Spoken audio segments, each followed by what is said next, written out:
अगर तुमको वोकेबलरी याद नहीं हो रही है तो ये एक ट्रिक लगा के भी तुम वर्ड्स याद कर सकते हो, जिसे हम नेमोनिक ट्रिक्स के नाम से जानते हैं। देखिए 3 शब्द आपको दे रखे हैं, एक है इम्पोस्ट, एक बेनफल, एक इटिनरेंट। तो देर आर 3 वर्ड्स। इन तीनों वर्ड्स को मैं याद करना बताऊं, अगर आपको थोड़ा सा अलग सोचना पड़ेगा। इम्पोस्ट जो है ये टैक्स होता है, ठीक है, कर को बोलते हैं इम्पोस्ट।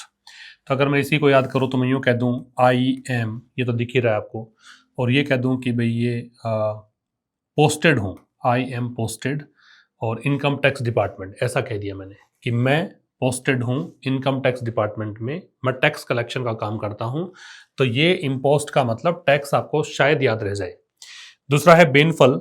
बेनफल का मतलब होता है जो हार्मफुल है, जो डेट्रीमेंटल है, मतलब हानिकारक को बोलते हैं। हिंदी में क्या मतलब होगा? हानिकारक।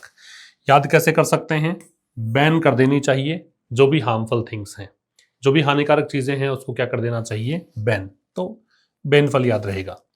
इटिनरेंट का मतलब वांडरर होता है, मतलब इसके सिनोनिम्स देखोगे तो वांडरर कह दीजिए या नोमैड कह दीजिए, मतलब जो यात्री हैं उसको हम बोलते हैं, जो घूमने वाले लोग हैं उनको हम इटिनरेंट बोलते हैं। याद कर, थोड़ा सा आपको बुद्धि लगानी पड़ेगी इसमें। इतनी सी रेंट, वैसे तो क्या है कि कोई भी टैक्सी का किराया आपने दिया या बस का किराया दिया उसको हम फेयर बोलते हैं, लेकिन याद करने के लिए बता रहा हूं कि इतनी सी रेंट अगर लगे, थोड़ा बहुत ही पैसा लगे तो कोई भी बन जाए इटिनरेंट। इतनी सी रेंट लगे तो कोई भी बन सकता है इटिनरेंट। तो ऐसे आप चीज़ों को निम्नलिखित ट्रिक्स से आसानी से याद कर सकते हो, लंबे समय तक दिमाग में रख सकते हो।